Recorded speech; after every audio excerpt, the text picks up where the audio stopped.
नमस्कार दोस्तों। इस वीडियो में आप सभी को पता है कि कल रात पिछले जो रात है उसको 11:30 बजे की समथिंग देश के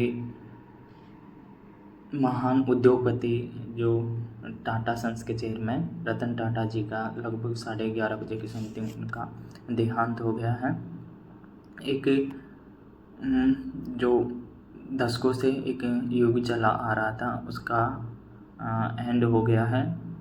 और दोस्तों इस वीडियो में हम बात करेंगे कि जो रतन टाटा जी हैं उससे हम जो स्टूडेंट हैं उनको क्या चीज़ सीखनी चाहिए और क्या चीज़ हमें उनको देखकर आगे बढ़ना चाहिए, उनसे क्या हमें मोटिवेशन मिलना चाहिए। दोस्तों आप सभी को पता है कि रतन टाटा जी का जन्म 28 दिसंबर 1937 को हुआ था और कल रात 11:30 बजे की समथिंग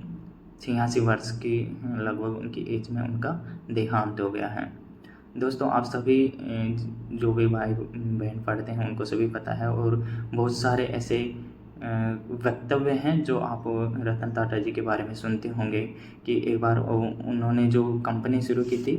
जो कार बनाने की उसको मतलब वो चली नहीं थी तो उसको बेचने के लिए वो फोर्ड चले गए थे। अमेरिका फोर्ड जो कंपनी है उनके पास गए थे तो उन्होंने इनको बोल के यह अपमानित किया कि तुम्हें जब कार डिज़ाइन ही करना नहीं आती तो क्यों आप कार बनाना कार के बिजनेस को शुरुआत करते हुए क्यों कार बना रहे हो जब आपको डिज़ाइन करना ही नहीं आती। फिर उसके बाद में जब 2008 में जब जो फोर्ड जो कंपनी है अमेरिका की वो दिवालिया होने के कगार पर थी तो टाटा के द्वारा उस कंपनी को जब खरीदने गए तब जो फोर्ड के जो चेयरमैन हैं उन्होंने ये कहा कि आपका जो ये कंपनी खरीदी है उसके प्रति हम बहुत ही मतलब बड़ा धन्यवाद दिया और बड़ा उपकार माना है उन्होंने कि उनकी जो दिवालिया कंपनी उसको टाटा के द्वारा खरीदा गया। तो दोस्तों जब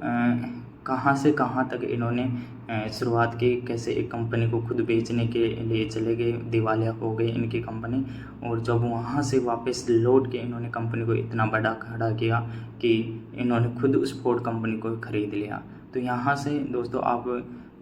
एक व्यक्ति की दृढ़ शक्ति और उसकी जो लगन है काम के प्रति उसको भी देख सकते हैं। और दूसरों कुछ और मोटिवेशन चीज़ें हैं जो हम उनसे सीख सकते हैं। जो दोस्तों प्रचलित मोटिवेशन है, एक बार इन्होंने कहा था है कि आप तेज़ चलना चाहते हैं तो एक अकेले चलिए और अगर आप दूर तक जाना चाहते हो तो साथ लेकर चलिए। इसलिए दोस्तों और दूसरा था कि दोस्तों अगर आप लोग आपको पत्थर मारे तो आप उस पत्थर का यूज़ किस में करें, आपका महल बनाने में आप उसका यूज़ करें। हम और दोस्तों हम देखते हैं कि रतन टाटा जी मतलब जिनका कारोबार लगभग देश के हर सेक्टर में उनका कारोबार है, लेकिन हमने कभी ये नहीं सुना कि मुकेश अंबानी अडानी की तरह के वो देश के एशिया के टॉप अमीर व्यक्ति बने। वो बन सकते थे, उनमें काबिलियत थी, वो इन सबको पिछाड़ सकते थे, उनमें काबिलियत थी, लेकिन उनका ज़्यादातर पैसा समाज सेवा परोपकार में ही किया गया है। उन्होंने पैसे से ज़्यादा लोगों की सेवा में ही दिया है और परोपकार उनका जो मेन धर्म है मानवता का वो उन्होंने परोपकार को ही माना है। और शायद यही कारण है कि लोग उनने इसी वजह से आज दुनिया से जाने के बाद में सबसे ज़्यादा उन्हें इसी वजह से याद करेंगे जो किसी शायद और व्यक्ति को याद ना किया जाए। धन्यवाद दोस्तों।